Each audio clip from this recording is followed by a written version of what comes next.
ಕನ್ನಡ ರಾಜ್ಯೋತ್ಸವದ ಮಾಸದಲ್ಲಿ ಕನ್ನಡ ನಾಡು, ನುಡಿ, ಸಾಹಿತ್ಯ, ಕಲೆ, ವಿಜ್ಞಾನ, ಆಧ್ಯಾತ್ಮಿಕ ಕ್ಷೇತ್ರದ ಹಿರಿಯ ಸಾಧಕ ಕನ್ನಡಿಗರನ್ನು ಪರಿಚಯಿಸುವ ಕಾರ್ಯಕ್ರಮವೇ ಕನ್ನಡದ ಕಣ್ಮಣಿಗಳು.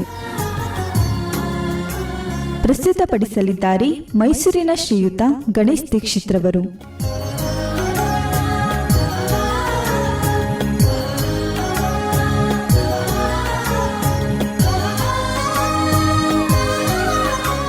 ನಲ್ಮೆಯ ಕೇಳುಗರೆ, ಕರ್ನಾಟಕ ರಾಜ್ಯೋತ್ಸವ ಮಾಸದ ಶುಭಾಶಯಗಳು. ಎಂದಿನಂತೆ ಇಂದಿನ ಕರ್ನಾಟಕದ ರತ್ನ, ಕನ್ನಡಿಗರ ಕಣ್ಮಣಿ, ದಾಸ ಸಾಹಿತ್ಯದ ಪ್ರಮುಖ ವ್ಯಕ್ತಿಗಳಲ್ಲಿ ಒಬ್ಬರಾದವಂಥವರು ಕನಕದಾಸರು. ಕರ್ನಾಟಕ ಸಾಹಿತ್ಯ ಕ್ಷೇತ್ರದಲ್ಲಿ ಕಂಡ ಎರಡು ಪರಂಪರೆಗಳೆಂದರೆ ದಾಸ ಸಾಹಿತ್ಯ ಹಾಗೂ ವಚನ ಸಾಹಿತ್ಯ ಪರಂಪರೆ. ಈ ಎರಡು ಅಂದಿನಿಂದ ಇಂದಿನವರೆಗೂ ಕನ್ನಡ ನಾಡಿನ ಜನತೆಗೆ ಇಲ್ಲಿಯ ಆಡುಭಾಷೆಯ ಮೂಲಕ ಮನೆ ಮನೆ ಹಾಗೂ ಮನಗಳನ್ನು ಮುಟ್ಟುತ್ತಾ ಬರುತ್ತಿರುವುದು ನಮ್ಮ ಸುಯೋಗವೇ ಸರಿ.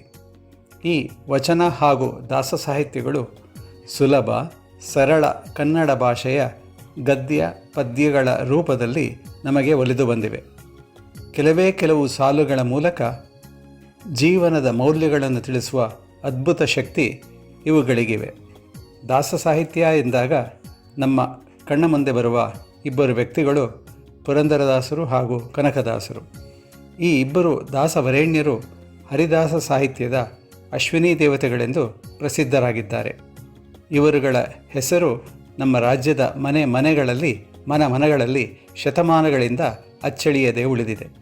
ಇವರನ್ನು ಗುರುತಿಸಿ ಮುನ್ನೆಲೆಗೆ ತಂದವರು ಮಧ್ವ ಪರಂಪರೆಯ ಶ್ರೀ ವ್ಯಾಸರಾಯರು. ಕನಕದಾಸರು ಹಾವೇರಿ ಜಿಲ್ಲೆಯ ಒಂದು ಗ್ರಾಮದಲ್ಲಿ ಬಚ್ಚಮ್ಮ ಹಾಗೂ ಬೀರಪ್ಪ ನಾಯಕರ ದಂಪತಿಗಳಿಗೆ ಜನಿಸಿದರು. ಇವರ ಮೂಲ ಹೆಸರು ತಿಮ್ಮಪ್ಪ ನಾಯಕ. ಕನಕದಾಸರನ್ನು ತತ್ವಜ್ಞಾನಿ, ಸಂಗೀತಗಾರ, ಸಂಗೀತ ಸಂಯೋಜಕ, ಸಮಾಜ ಸುಧಾರಕ, ಸಂತ ಎಂದು ನಮ್ಮ ಹಿರಿಯರು ಬಣ್ಣಿಸಿದ್ದಾರೆ. ಇವರು ಸರಿಸುಮಾರು 98 ಸಂವತ್ಸರಗಳನ್ನು ಕಂಡಿದ್ದರು ಎಂದು ತಿಳಿದುಬರುತ್ತದೆ. ಇವರು 16ನೇ ಶತಮಾನದಲ್ಲಿದ್ದರು ಎಂದು ದಾಖಲಾಗಿದೆ. ಕನಕದಾಸರು ಕೇವಲ ತಂಬೂರಿ ಹಾಗೂ ತಾಳ ಹಿಡಿದು ಅಂದಿನ ರಾಜ ಬೀದಿಗಳಲ್ಲಿ ಹಾಡುಗಳನ್ನು ಹಾಡುತ್ತಾ ಭಗವಂತನ ಸ್ಮರಣೆ ಮಾಡುತ್ತಾ ಎಲ್ಲರ ಮನಗೆದ್ದಿದ್ದರು. ಅಂದು ಅವರು ಹಾಡಿದ ನುಡಿದ ಕೃತಿಗಳು ಇಂದಿಗೂ ನಮ್ಮೆಲ್ಲರ ಮನ ಸೆಳೆದಿದೆ ಎಂದರೆ ಅವರ ಕೃತಿಗಳ ಮೌಲ್ಯ ಎಂತಹುದು ಎಂಬುದು ಮನದಟ್ಟಾಗುತ್ತದೆ. ಇವರು ತಮ್ಮ ಎಲ್ಲ ಕೃತಿಗಳನ್ನು ಕಾಗಿ ನೆಲೆಯಲ್ಲಿ ನೆಲೆಸಿರುವ ಆದಿಕೇಶವ ಅಂದರೆ ಶ್ರೀಹರಿಗೆ ಸಮರ್ಪಿಸಿದ್ದಾರೆ. ತಮ್ಮ ಇಷ್ಟದೇವ ಆದಿಕೇಶವನ ಅಂಕಿತದಲ್ಲಿಯೇ ಕೃತಿಗಳನ್ನು ರಚಿಸಿದ್ದಾರೆ.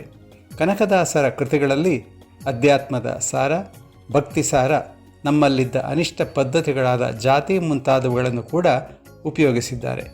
ಕೀರ್ತನೆಗಳ ಮೂಲಕವೇ ಸಮಾಜವನ್ನು ತಿದ್ದಲು ಪ್ರಯತ್ನಿಸಿದ್ದಾರೆ. ಕನಕದಾಸರು 300ಕ್ಕೂ ಹೆಚ್ಚು ಕೀರ್ತನೆಗಳನ್ನು, 5 ಕಾವ್ಯಗಳಾದ ಮೋಹನ ತರಂಗಿಣಿ, ನಳಚರಿತ್ರೆ, ರಾಮಧ್ಯಾನ ಚರಿತ್ರೆ, ಹರಿಭಕ್ತಿ ಸಾರ, ನೃಸಿಂಹಸ್ತವಗಳನ್ನು ರಚಿಸಿದ್ದಾರೆ. ಇವರ ಎಲ್ಲ ಕೀರ್ತನೆಗಳು ಜನರ ಆಡು ಭಾಷೆಯಲ್ಲಿ ಸರಳ, ಸುಲಭವಾಗಿ ಸಂಗೀತವನ್ನು ಒಳಗೊಂಡಂತಿದೆ. ಈ ಮೂಲಕ ಕನ್ನಡ ಭಾಷೆಯನ್ನು ಭಕ್ತಿಯ ಭಾಷೆಯಾಗಿ ಬೆಳೆಸಿದ ಕೀರ್ತಿ ಇವರದು. ಹರಿಭಕ್ತಿಯನ್ನು ಬಿತ್ತಿ ಜನಸಾಮಾನ್ಯರ ಕಷ್ಟ ಕೋಟಲೆಗಳನ್ನು, ದುಃಖ ದುಮ್ಮಾನಗಳನ್ನು ದೂರ ಮಾಡುವ ದೃಷ್ಟಿಯಿಂದ ಇವರ ಕೃತಿಗಳು ಸಹೃದಯರ ಹುರುನ್ಮನ ಗೆದ್ದಿದೆ. ಅದಕ್ಕಾಗಿ ನಾವು ಕನಕದಾಸರಿಗೆ ಸದಾ ಋಣಿಯಾಗಿರಬೇಕು. ಕನಕದಾಸರು ಎಂದೊಡನೆ ನಮ್ಮ ಮುಂದೆ ಬರುವ ಕ್ಷೇತ್ರ ಉಡುಪಿ ಹಾಗೂ ಅಲ್ಲಿನ ಶ್ರೀಕೃಷ್ಣ ಮಂದಿರ. ಕನಕದಾಸರು ಹರಿಭಕ್ತರು. ಇವರು ಉಡುಪಿಯ ಶ್ರೀಕೃಷ್ಣನ ಭಕ್ತರಾಗಿದ್ದರು. ಇವರು ಭಗವಂತನನ್ನು ಒಲಿಸಿಕೊಳ್ಳಲು ಹಲವು ಕೀರ್ತನೆಗಳನ್ನು ರಚಿಸಿದ್ದಾರೆ. ಅಂದಿನ ಸಮಾಜದಲ್ಲಿ ನಮ್ಮವರೇ ಆದ ಕೆಲವರಿಗೆ ದೇವಸ್ಥಾನಕ್ಕೆ ಪ್ರವೇಶವಿರಲಿಲ್ಲ. ಅಂತಹ ಕಠಿಣ ಸಂದರ್ಭವನ್ನು ಸಾಂದರ್ಭಿಕವಾಗಿ ಎದುರಿಸಿದವರು ಕನಕದಾಸರು. ಆ ಪರಿಸ್ಥಿತಿಯಲ್ಲಿ ತಮ್ಮ ಭಕ್ತಿಯ ಮುಖಾಂತರವೇ ಇಡೀ ಸಮಾಜಕ್ಕೆ ನೀಡಿರುವ ಸಂದೇಶ ಇಂದಿಗೂ ಕಾಣಸಿಗುತ್ತದೆ. ಅಂದು ದೇವಾಲಯದ ಹಿಂಬದಿಯ ಗೋಡೆ ಮುಂದೆ ನಿಂತು ಬಾಗಿಲನ್ನು ತೆರೆದು ಸೇವೆಯನ್ನು ಕೊಡಹರಿಯೇ, ಕೂಗಿದರೂ ಧ್ವನಿ ಕೇಳಲಿಲ್ಲವೇ ನರಹರಿಯೇ, ಪರಮ ಪದದೊಳಗೆ ವಿಷಧರನ ತಲ್ಪದಲ್ಲಿ ನೀ ದಿರಿಸಹಿತ ಕ್ಷೀರ ವಾರಿದಿಯೊಳಿರಲು ಎಂದು ಮನ ತುಂಬಿ ತನು ತುಂಬಿ ಹಾಡುತ್ತಿರುವಾಗ ಇವರ ಭಕ್ತಿಗೆ ಮೆಚ್ಚಿ ಶ್ರೀಕೃಷ್ಣನು ಹಿಂಭಾಗದ ಗೋಡೆಯನ್ನು ಒಡೆದು ಹಿಮ್ಮುಖನಾಗಿ ತಿರುಗಿ ತನ್ನ ದರ್ಶನವನ್ನು ನೀಡಿದನು. ಅಂದಿನ ಈ ಘಟನೆಗೆ ಇಂದಿಗೂ ಕೂಡ ನಾವು ಕನಕನ ಕಿಂಡಿಯ ಮೂಲಕವೇ ಶ್ರೀಹರಿಯ ದರ್ಶನ ಮಾಡುತ್ತಿದ್ದೇವೆ.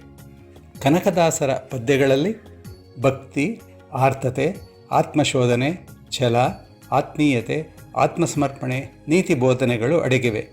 ಕನಕದಾಸರು ಕವಿ ಸಂತರ ಸಂಗಮರಾಗಿದ್ದಾರೆ. ತಮ್ಮ ಸಾಹಿತ್ಯದಲ್ಲಿ ಕಾವ್ಯವನ್ನು, ಮೌಲ್ಯಗಳನ್ನು, ಸಂದೇಶಗಳನ್ನು ನೀಡಿದ್ದಾರೆ.